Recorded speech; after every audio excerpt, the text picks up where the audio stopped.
எல்லா குழந்தைங்களுக்கும் வணக்கம். அப்பா, நீ என்ன ஒரு விடுகதை கேட்கறியா?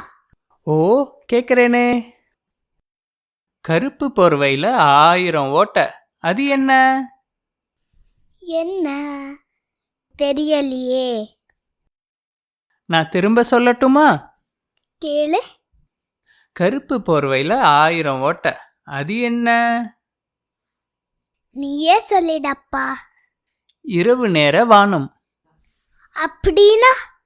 இரவு நேரத்துல வானம் கருப்பா இருக்கும்ல, அதுல 1000 நட்சத்திரம் தெரியும்ல, அததான் கருப்பு போர்வையில 1000 ஓட்டைன்னு சொன்னேன்.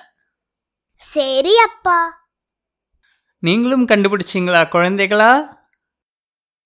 நீங்கள் கேட்டது சிட்டுக்குருவியுடன் விடுகதை விளையாட்டு.